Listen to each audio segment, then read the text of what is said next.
Bwana, taifa la Mungu, tumsifu Yesu Kristo. Karibuni tuendelee na mfululizo wa tafakari zetu, tafakari za masomo ya Jumapili na mambo mengine ya kiroho ambao tumekuwa tukiwashirikisheni. Nikukaribishe kwa mwanzo mpya wa mwaka wa kiliturujia. Ndugu wapendwa katika Kristo, tunafungua ukurasa mpya katika safari ya mwaka wa kanisa. Tunaingia katika kipindi cha neema, kipindi cha mwanga, kipindi cha matumaini, kipindi kinachoitwa Majilio. Jumapili iliyopita tulikuwa na sherehe ya Kristo Mfalme ambayo ilikuwa Jumapili au Dominika ya mwisho ya mwaka wa liturujia wa kanisa. Majilio ni neno linalomaanisha kuja au ujio. Ni kipindi ambacho tunatafakari ujio wa Yesu katika historia alipozaliwa Betlehemu, lakini vile tunajiandaa na ujio wake wa pili katika utukufu mwisho wa nyakati, na pia tunatafakari ujio wake katika maisha yetu kila siku kupitia sala zetu, neno la Mungu, sakramenti, hasa sakramenti ya Ekaristi Takatifu, lakini na tunavyokutana na Bwana Yesu, ujio wake kupitia watu tunaokutana nao katika maisha yetu. Kwa hiyo wapendwa wana taifa la Mungu, niseme kwamba Majilio ni kipindi muhimu sana. Ni safari ya ndani ya kiroho tunayoalikwa kuingia ndani ya roho zetu. Ni mwaliko unaotualika tutulie, tusikilize na tuamke kilio. Tusikilize na tuamke kiroho. Ni kipindi cha kuacha kelele za dunia na kurudi katika utukufu wa imani. Kipindi cha Majilio tunaanza mwaka mpya wa liturujia. Tumemaliza mwaka C rasmi na leo tunaanza kipindi cha Majilio na mwaka A wa kanisa. Na tunapoanza mwaka huu mpya wa kanisa wa kiliturujia, wapendwa, kanisa linatumia rangi ya zambarau ambayo mtaona inatawala katika mavazi tunayotumia hasa mapadre na mapambo kanisani, kuashiria kwamba hiyo rangi ya zambarau kuashiria roho ya toba, majuto, unyenyekevu na maandalizi ya kiroho, tafakari juu ya maisha yetu na matumaini mapya, na tukizingatia kwamba tuko katika jubilei ya matumaini, jubilei hii ya mwaka 2025 katika kanisa letu la ulimwengu. Na rangi ya Majilio inatukumbusha kwamba kama mzaburi anavyosema, Zaburi ya 51 mstari wa 10, E Bwana, niumbie moyo safi, upya ndani yangu roho iliyo thabiti. Tunaalikwa kweli kuwa na roho mpya, kuanza maisha mapya kiroho, tukijiandaa kuzaliwa kwake Bwana wetu Yesu Kristo katika maisha yetu. Sasa Dominika hii ya kwanza ya Majilio tutawasha mshumaa wa matumaini. Mnafahamu Majilio ni kipindi cha majuma manne, na kila juma tunawasha mshumaa mmoja mmoja. Kwa Dominika hii ya kwanza ya Majilio tutawasha mshumaa wa matumaini, tukikumbuka kwamba hata katika giza la dunia, upande wa Mungu daima kuna mwanga unaoendelea kuwaka. Tunaweza tukapata giza, tunaweza tukapata magumu, lakini kwa Mungu kuna mwanga unaoendelea kuwaka na unatujia sisi. Sasa tuangalie masomo yanayotuongoza. Somo la kwanza natoka katika kitabu cha Isaya sura ya 2 aya ya 1 mpaka ya 5. Tunakutana na maandiko yaliyoandikwa na nabii Isaya katika kipindi kigumu sana katika Israeli. Kulikuwa na vitisho vya vita wakati huo, wakati Isaya anaandika haya. Maadili yalikuwa yameporomoka miongoni mwa watu, mvurugiko wa kisiasa na hali ya kukata tamaa miongoni mwa watu. na baadhi ya watu walikuwa wameenda mbali na Mwenyezi Mungu. Kumbe katika giza hilo la kijamii na kiroho, Nabii Isaya anaonyeshwa maono ya matumaini kwamba siku itakuja ambapo mlima wa nyumba ya Bwana utainuliwa juu ya milima yote na mataifa yote yatamiminika kuja kutafuta mwanga wa Mungu. Katika somo hili tunajifunza mambo mawili muhimu. Kwanza, majilio ni safari ya kutoka gizani kuelekea katika nuru ya Bwana. Ndiyo maana Isaya anahitimisha kwa kusema, nendeni tuenende katika nuru ya Bwana. Huu ni mwaliko kwako wewe, kwangu mimi na kila mmoja wetu, kuacha maisha ya giza, kuacha dhambi, kiburi, ugomvi, kwa ujumla kuachana na ulegevu wa kiroho na kuanza upya safari ya mwanga wa Kristo. Pili, tunajifunza kwamba ujio wa Kristo unaleta amani ya kweli na mabadiliko ya ndani. Maono ya kubadili mapanga kuwa majembe na mikuki kuwa miundu yanamaanisha kwamba Kristo anapokuja katika moyo wa mtu, katika moyo wako, katika moyo wangu, anabadilisha vurugu kuwa utulivu, chuki kuwa upendo, huzuni kuwa faraja na majeraha kuwa uponyaji. Kwa hiyo mpe moyo wako Bwana Yesu kupitia maandiko haya tunayoyasikia kutoka kwa Nabii Isaya. Somo la pili kutoka waraka wa Mtume Paulo kwa Warumi sura ya 13 aya ya 1 mpaka ya 14.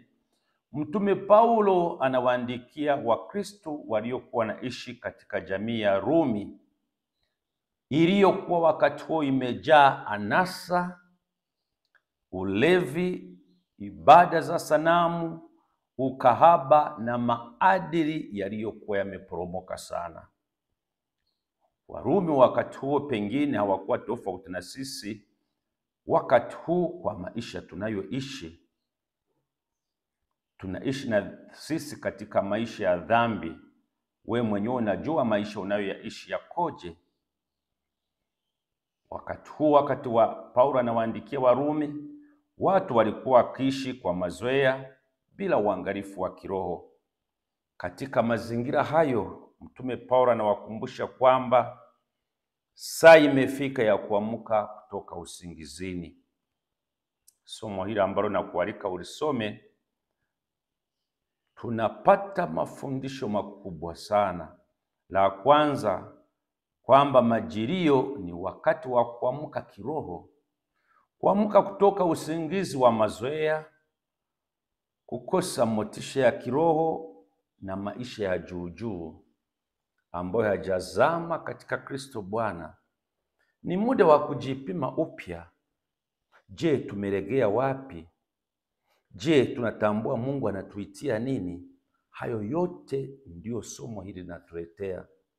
Lakini la pili, Paulo anatuita na kutusihi tuvae Bwana Yesu Kristo, atuzunguke, tuwe ndani yake. Yaani tuishi kwa tabia, maadili na mtindo wa maisha ya Kristo.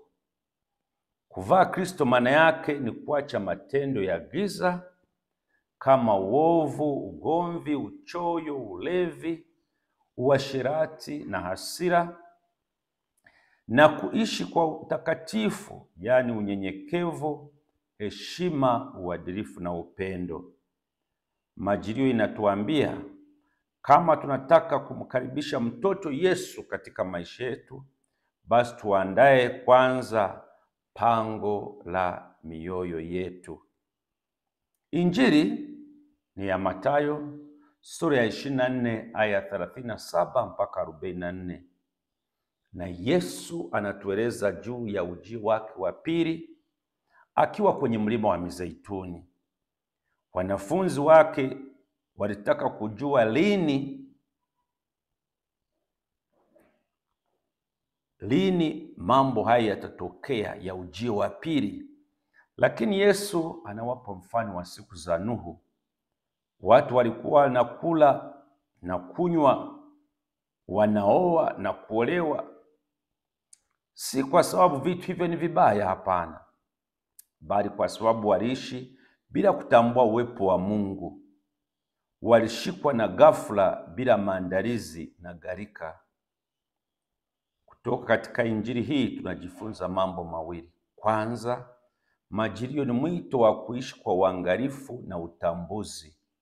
Yesu anasema katika somo hili, kesheni kwa maana hamjui siku wala saa. Tunapaswa kuishi maisha kila siku kama tunaye Bwana mbele yetu hapa. Lakini namba mbili, tunajifunza kwamba ujio wa Kristo ni wa ghafla, na hivyo somo hili linatukumbusha umuhimu wa maandalizi ya ndani.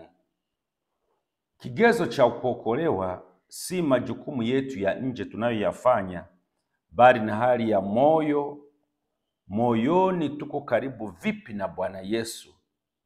Majilio inatualika tuweke mambo sawasawa, tusisubiri kesho kwa sababu hatujui siku wala saa.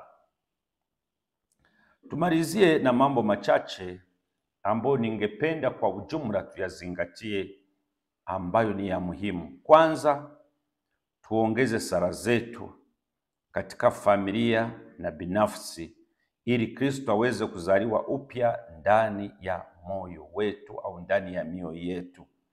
Familia nyingi pengine hatupati muda wa kusali pamoja kama familia, au zingine hatusali kabisa, au watoto wanasali kivyao, baba na mama kivyao, mchanganyiko au vurugu hapa na pale. Hebu tuongeze sala zetu na tusali kama familia. Lakini pili, kutubu dhambi na kutafuta sakramenti ya upatanisho mapema katika kipindi hiki ili kuanza mwaka mpya wa kanisa tukiwa safi. Ni vyema tunapokuwa kwenye kipindi cha majilio tusubiri siku moja mbili kabla ya Krismasi ndipo tunatubu dhambi zetu na kuwa safi. Hebu tunapoanza hasa wiki ya kwanza ya majilio, tujute dhambi zetu, tuanze kipindi cha neema na baraka vizuri. Tatu, tufanye matendo ya huruma. Mfano, kutembelea wagonjwa, kuwasaidia maskini, kuwafariji waliopoteza matumaini wengi sana, na kushiriki katika sadaka mbalimbali na matendo ya upendo. Nne, kusameheana na kupatanishwa ndani ya jamii zetu, ndani ya familia zetu, mahali pa kazi ambapo tumekorofishana au kutofautiana, yaani katika jamii kwa ujumla, kwa sababu Kristo anakuja kama mfalme wa amani. Na tano, niachie hapo leo, tuishi kwa utakatifu na nidhamu, tukiepuka sherehe zisizo na maadili, maneno ya kuumiza, magomvi na vishawishi vya dunia hii. Mwishowe, tuendelee kusoma neno la Mungu kila siku ili nuru ya Bwana itusindikize. Ndugu wapendwa katika Kristo, tuanze safari ya majilio tukiwa na mioyo yenye matumaini, shauku na toba. Tuanze safari hii tukisema kwamba Bwana Yesu, njoo upate kuzaliwa tena ndani ya maisha yangu. Tuanze safari hii tukijua kwamba Bwana anakuja na tunataka atufanye mioyo yetu tuwe tayari kumpokea. Kama Isaya, tusikie mwaliko wa kwenda katika nuru ya Bwana. Kama Mtakatifu Paulo, tuamke kutoka usingizini, na kama Yesu alivyotuambia, kesheni kwa sababu hatujui siku wala saa, na tuwe waangalifu. Maandalizi mema na majilio mema kwenu nyote. Mwenyezi Mungu atubariki. Kwa jina la Baba na la Mwana na Roho Mtakatifu. Amina. Tumsifu Yesu Kristo. kwa mahitaji ya vifaa mbalimbali vya shule ya msingi na sekondari kama vile kalamu, daftari, vitabu vya mitaala mipya ya sayansi, biashara na sanaa, kamusi za Kiswahili na Kiingereza, vitabu vya riwaya, fasihi na tamthilia, bila kusahau vitabu maalum kwa ajili ya watoto wadogo kujifunzia. Usihangaike kwenda sehemu nyingine tofauti na TMP Bookshop. Hawa ni wauzaji wakongwe wa vitabu hapa manispaa ya Tabora. Aidha, ukifika TMP Bookshop utapata machapisho na vitabu kede wa kede vya dini ikiwemo Biblia, misale, rejista za kipaimara, komunio, mazishi, ndoa, ubatizo na vingine vingi kulingana na mahitaji yako. Duka la TMP Bookshop linafunguliwa kila Jumatatu hadi Ijumaa kuanzia saa 2:30 hadi saa 11 jioni, na Jumamosi ni kuanzia saa 3 kamili asubuhi hadi saa 11 jioni. TMP Bookshop tunapatikana karibu na kiwanja cha Chipukizi mkabala na Mea Hotel. Usiwaze wala kuumiza kichwa. TMP Bookshop sisi ni wakongwe katika uuzaji wa vifaa vya mashuleni kwa bei nafuu kabisa kuliko wote mkoani Tabora. Kwa taarifa zaidi wasiliana na Sister Zawadi kwa simu nambari 0754039465. Karibu TMP Bookshop.